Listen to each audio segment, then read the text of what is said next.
Radhe Radhe friends. आज की कहानी हर समय कंठी माला लेकर बैठते ही रहते हो। कभी कुछ दो पैसे का इंतजाम करो, लड़की के लिए लड़का नहीं देखना। आज फिर निर्मला ने रोज की तरह सुबह ही बड़बड़ाना शुरू कर दिया।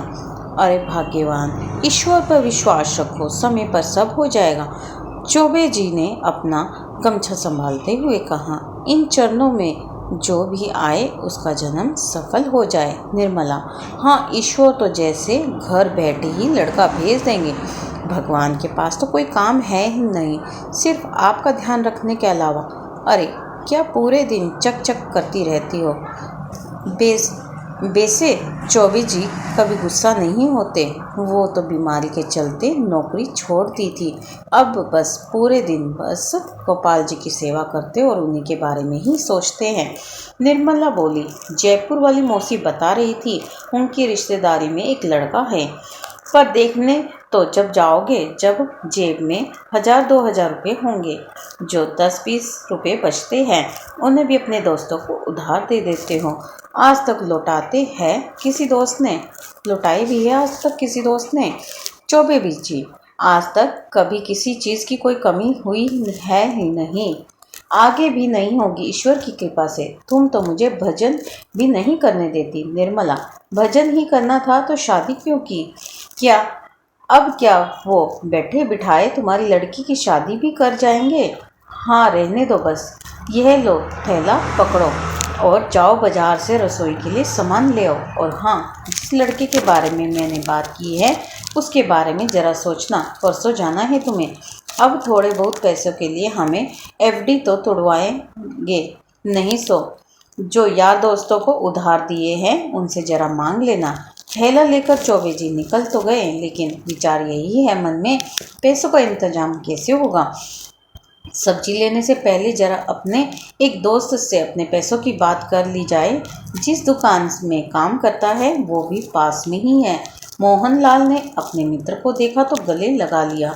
अरे चौबे जी, कैसे आना हुआ? चौबे जी, कुछ ना भैया, कुछ समस्या आन पड़ी है, पैसे की सख्त ज़रूरत है। आपने ही पैसे? चौबे जी ऐसे मांग रहे हैं जैसे उधार मांग रहे हो, क्योंकि आजकल की तो दुनिया फ्रेंड्स ऐसी ही है। अपने पैसे जब किसी को देते तो मांगते हुए ऐसे लगता है जैसे कि किसी से उधार मांग रहे। तो ध्यान रखिएगा इस चीज़ को। देखते हैं साहब तो बीमार है, 4 दिन पहले ही दिल का दौरा पड़ा था, अभी 10 दिन पहले ही विदेश से आए हैं बस। वैसे तो ऐसे 6 शोरूम हैं उनके पास, पर चलो 1-2 दिन में आएंगे तो मांग करके तुम्हें दे दूंगा। और बताओ बिटिया ठीक है? कैसे चल रहा है उसका योगा क्लास? बढ़िया चल रहा है, सुबह 5 बजे जाती है, पूरा 5000 कमाती है। चौबे जी ने बड़े गर्व से कहा, सर्वगुण संपन्न है जी हमारी लाली। केबिन से बाहर निकलते ही थे एक जगह नज़र टिक गई, इतनी सुंदर मूर्ति गोपाल की। चौबे जी अलग देख रहे थे, जैसे अभी बात करने लगेगी, तभी मोहनलाल ने ध्यान भंग करते हुए कहा, बड़े साहब ने ऑर्डर पर बनवाई है, बाहर से बनकर आई है। ऐसी 2 बनवाई है। रास्ते भर मूर्ति की छवि उनकी नज़रों से ओझल नहीं हो रही थी। काश वो मूर्ति उनके पास होती। भूल नहीं पा रहे हैं कि काश अगर उनके पास होती, कैसे दिन भर निहारते रहते, क्या क्या सेवा करते। सोचते सोचते घर कब आ गया पता ही नहीं चला चौबे जी को। लेकिन घर के सामने इतनी भीड़ क्यों है? यह गाड़ी किसकी? गाड़ी तो काफ़ी महंगी लग रही है। अपने घर के दरवाजे में घुसने ही वाले थे कि थैला हाथ से छीनकर निर्मला ने मुस्कुराकर उनका स्वागत किया। कौन आया है? अंदर सूट बूट में एक आदमी बैठा है। चौबे जी को देखते ही वो हाथ जोड़कर खड़ा हो गया। राधे राधे। चौबे जी ने कहा, बैठिए, पर क्षमा कीजिए मैंने आपको पहचाना नहीं। अरे आप कैसे पहचानोगे, हम पहली बार मिल रहे हैं, उसने बड़ी शालीनता से जवाब दिया। जी कहिए, मैं आपकी से क्या सेवा कर सकता हूँ? दरअसल मैं आपसे कुछ मांगने आया हूँ। सीधा सीधा बताइए। चौबे जी सोच में पड़े थे, जाने वह क्या मांग ले, और इतने बड़े आदमी को मुझसे क्या चाहिए होगा। तो फ्रेंड्स आप बता सकते हो कि वो चौबे जी से क्या मांगने आया था। आज से 4 दिन पहले मैं सुबह की सैर के लिए गया था, लेकिन उस दिन मेरे साथ एक दुर्घटना हुई। अचानक मुझे हार्ट अटैक आ गया। आसपास कोई नहीं था मदद के लिए, ना मैं कुछ बोल पा रहा था। तभी एक लड़की स्कूटी पर आती दिखी। मुझे सड़क पर पड़े हुए देखकर उसने अपनी स्कूटी रोकी। अकेले वो मुझे उठा नहीं सकती थी। फिर अपनी स्कूटी से दूर से दुकान पर जाकर एक आदमी को बुलाकर लाई। उसकी मदद से उसने मुझे अपनी स्कूटी पर बिठाया और मुझे हॉस्पिटल लेकर गई।